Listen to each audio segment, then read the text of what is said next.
గ్రంథాలయ చైర్మన్ ఇచ్చాను కదా అన్న. రీసెంట్గా మన తెలుగు అకాడమీ బుక్స్ చేంజ్ అయినాయి కదా, మరి నచ్చి ఎందుకు మాట్లాడతలేడు? ఈయననే కదా గ్రంథాలయ చైర్మన్, ఇది నచ్చి చెప్పాలి కదా. మేము అందరం కలిసే కదా అతన్ని గెలిపించినాము. ఆయన అసలు అతను నచ్చి చెప్పాలి కదన్న. ఇప్పుడు ప్రజెంట్ నా సిచ్యువేషన్ ఎట్లుందంటే, మా నాన్న డిపార్ట్మెంట్ అన్న, డిపార్ట్మెంట్ ఎట్లా అంటే ఇప్పుడు పోలీసులకే జీతాలు అస్సలు లేవు, మొత్తం బంద్ పెట్టిండు. సరెండర్లు రావాలి, ఐటీ రిటర్న్స్ రావాలి, మన జీపీఎఫ్ రావాలి, ఒక్కొక్క కానిస్టేబుల్ 3 లక్షల పక్కకు పెట్టిండు. అలాంటిది దసరా పండుగ ఉన్నది, వీళ్ళకి ఇప్పుడు బందోబస్తులు పడతాయి.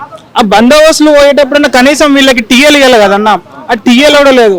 ఇప్పుడు మా డిపార్ట్మెంట్ పరిస్థితులు ఎట్లున్నాయి అంటే వేరేటోళ్ళని అడగాల్సిన పరిస్థితి ఉన్నది. ఇప్పుడు వాళ్ళకి అస్సలు లేవు, ఇటు మాకు అస్సలు లేవు. ఇప్పుడు మాకేమో మా పరిస్థితి ఏమో ఇట్లున్నది. చిక్కడపల్లిలో పోయేమో మన సెంట్రల్ లైబ్రరీకి చిక్కడపల్లిలో టిఫిన్స్ తింటున్నాం, మళ్ళీ మధ్యాహ్నం జిహెచ్ఎంసీలో భోజనాలు తింటున్నాం, నైట్ సాయిబాబా టెంపుల్లో తింటున్నాం. నేను ఒక డిపార్ట్మెంట్ కొడుకుని, నా పరిస్థితి ఎట్లున్నది అంటే మరి వేరేటోళ్ళ పరిస్థితి ఎట్లుంటుంది అర్థం చేసుకోండి మీరు అన్న.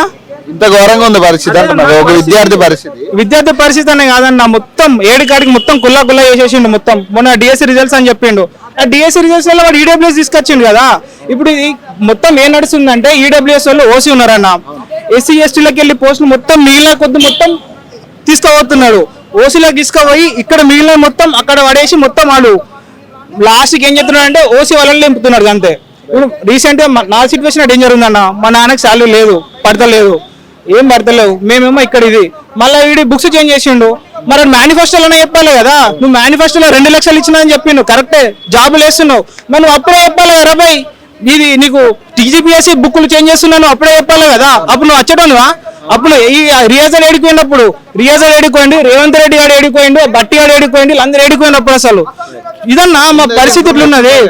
ఇట్లా మారుస్తున్నాం అనేది ముందే అదే అన్న. ఇప్పుడు రేపు పొద్దున ఎగ్జామ్ అవుతుంది, క్వశ్చన్ పేపర్ లో 4 తప్పులు ఉంటాయి, వెళ్ళదేవులాడతాం మేము. ఇప్పుడు మొన్నటిదాకానేమో ప్రామాణిక్యం బుక్కులు అని చెప్పారు, మేము వెళ్ళలేక పడతాం. చెప్పండి ఇప్పుడు మళ్ళీ ఎవరో ఒకడు వస్తాడు, మళ్ళీ కోర్టులో కేసు వేస్తాడు, ఆ కోర్టులో కేసు వేస్తే ఏమవుతుంది, మళ్ళీ స్టే పడుతుంది. మళ్ళీ ఇక్కడ 046 ఏమైందంటే ఇక్కడ వచ్చే మన డిపార్ట్మెంట్ మన గవర్నమెంట్ తరఫున వచ్చే లాయర్లు అసలు లేరు, వీళ్ళేమో పోరాడుతున్నారు.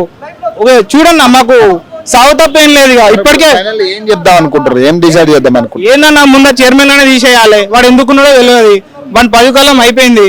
మళ్ళీ ఇప్పుడైతే కొంచెం మంచిగా అయ్యారన్న, ఈ ఎగ్జామ్స్ అయితే పోస్ట్ పోన్ కావద్దు, టైంకి జరగాలి, వాడు తొందర రిజల్ట్ ఇవ్వాలి. మధ్యలో సోనియమ్మ బర్త్డే గినియమ్మ బర్త్డే ఉంటే మాకు సెట్ కాదు. అది ఏందన్నా ఇప్పుడు ఆమె బర్త్డే అని చెప్పి మా జీవితాలను మొత్తం నాశనం చేసుకోమంటావు అన్న? ఏం సంబంధం అన్న, ఎక్కడి నుంచి వచ్చారు, ఏ చెప్తున్నారు? తెలంగాణలో ఏంది ఇప్పుడు నిరుద్యోగుల ప్రభుత్వం అని చెప్పారు కదా, గతంలో ఓట్ల ముందు కూడా అదే చెప్పారు, ఎలక్షన్ ముందు కూడా నిరుద్యోగుల ప్రభుత్వం, నిరుద్యోగులకు అండగా ఉంటామని. ఇప్పుడు కూడా మీరు ఇంత కొట్లాడుతున్నా కూడా ఇది నిరుద్యోగుల ప్రభుత్వమే, నిరుద్యోగులకు అండగానే ఉంటుంది ప్రభుత్వం అంటారు. మరి అండగా ఉంటుందా లేకపోతే ఏంటి పరిస్థితి? అంటే ఇంతగా కొట్లాడుతున్నారు రోడ్లెక్కి, అయినా కూడా మీకు సంబంధించిన ఏది కూడా సానుకూలత రావట్లేదు అన్న. రీసెంట్ ఏమన్నా సెంట్రల్ లైబ్రరీకి పోలీసులు వచ్చారు, ఎట్లయిందంటే రచ్చ అయింది ఆడ. ఇవ్వనికన్నా అసలు ఈ మ్యాటర్ టీవీ9 ఎందుకున్నది, V6 ఎందుకున్నది, లెజెండ్ టీవీ తోపాను అన్నిటికన్నా. ఇవన్నీ న్యూస్ మొత్తం వీళ్ళు తప్పి పెడుతున్నారు. మొత్తం జరిగేది ఒకటైతే సృష్టించేది ఒకటి. అది ఒక్కొక్కరు అమ్మాయిలను కొట్టేస్తున్నారు, అబ్బాయిలను కొడుతున్నారు, మళ్ళీ సిఆర్పిఎఫ్ నుంచి దిగుతున్నారు ఇక్కడ జరపకుంటే. మేము అక్కడ టీఎస్పీఎస్సీ ముట్టాడని చెప్పి మేము పోతే మేము 5,000 ముంటాలు 10,000 దింపుతున్నాడు.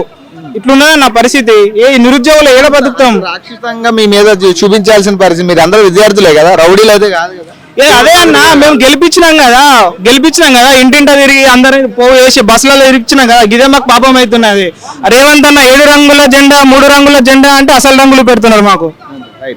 ఖచ్చితంగా వాళ్ళు ఏంటంటే కేసులకు సంబంధించి ఏదైతే ఉందో కేసులకు సంబంధించి కొంత ఊరట కలిగియాలి, ఖచ్చితంగా గ్రూప్ 1కి సంబంధించి కొంత ప్రాధాన్యత కలిగియాలని చెప్పేసి వాళ్ళు చెప్తా ఉన్నారు.